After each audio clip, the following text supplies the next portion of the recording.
ওয়ালাইকুম রাহমাতুল্লাহি ওয়া বারাকাতুহু। সম্মানিত দেশবাসী, এটা বগুড়া ডিস্ট্রিক্ট সোনাতলা থানা দিগদের ইউনিয়ন কোটপুর হাট থেকে ভেলুপাড়া রোড। এই রোডটা খুবই জনদুর্ভোগের মত পড়ে গেছে। এই রাস্তাটা এখানে ভেঙে গেছে প্রায় 2 বছর বেশি হবে, আমি জানি না অবশ্য। তো গত পরশু দিন এদিকে আসছি, দেখলে এখানে একটা অটো ভ্যানের সঙ্গে সংঘর্ষ হয়ে অ্যাক্সিডেন্ট হয়ে গেল। জানার পরে আমি নিজেই খোয়া চা আনিছি, বালু চা আনিছি, নেওয়ার পরে ঠিক না কোনো জায়গায় এই এলাকার মধ্যে সব চেতনা এই কাজটা আমার করতে শুরু করা হয়েছে। এই কাজটা ভালো, এই কাজ আর এই জায়গা না, বাংলাদেশের পৃথিবীর যে কোনো কানি সৎ কাজ আপনি আগে পাবেন না। আপনার কাছে ভালো মানুষ বহু আছে, এই ভালো কাজ কাজ ঠিক কিনা হয় ইনশাল্লাহ। এখন দেখেন একদম এখন দেখেন সুন্দর সবার মুখে আগে সুন্দরভাবে কাজ হচ্ছে ইনশাল্লাহ। তো এই কাজটা সবাই কাজ করবেন, সাপিয়া দেরি আপনারা ইনশাল্লাহ। আপনার সবাই কাজ সহযোগিতা করবেন। আমার মামা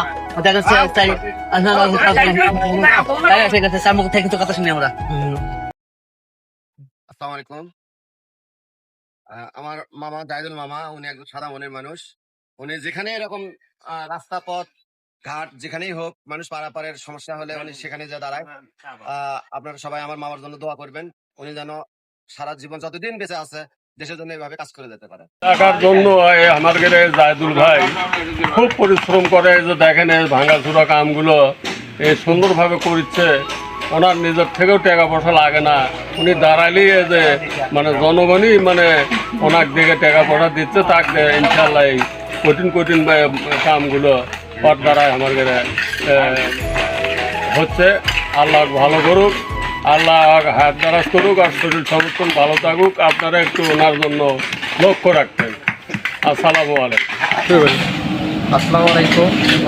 সোনাতলা থানার অন্তর্গত ইউনিয়নের হাজিরপুর গ্রাম,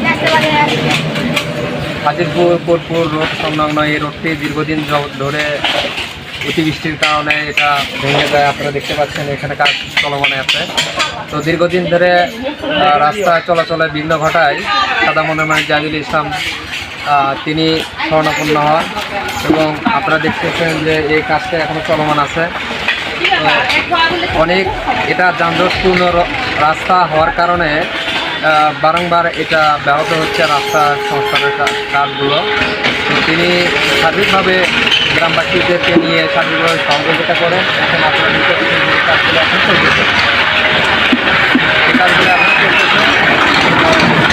আপনারা যারা এই ভিডিওটা দেখছেন, দেশ এবং দেশের বাইরে প্রবাসে যারা আছেন, তারা অবশ্যই আমাদের পাশে থাকবেন। এরকম জনসেবামূলক কর্মকাণ্ডে আপনারা সহযোগিতা করবেন। এবং বিশেষ করে আমি বিনীতভাবে অনুরোধ করব, যারা দেখছেন আমাদের দেশের বিভিন্ন গ্রাম অঞ্চলের মানুষ, যাদের সমাজের আশেপাশের যে রোডগুলো আছে, যাতায়াতের রোডগুলো আছে, সেগুলো যদি ভঙ্গুর হয়ে যায় বা নষ্ট হয়ে যায়, অচেত হয়ে যায়, আপনারা সম্মিলিতভাবে গ্রামবাসী নিয়ে একত্রিত হয়ে আপনারা এইরকম সেবামূলক কাজগুলো অংশ নেবেন এবং আপনারা সকলে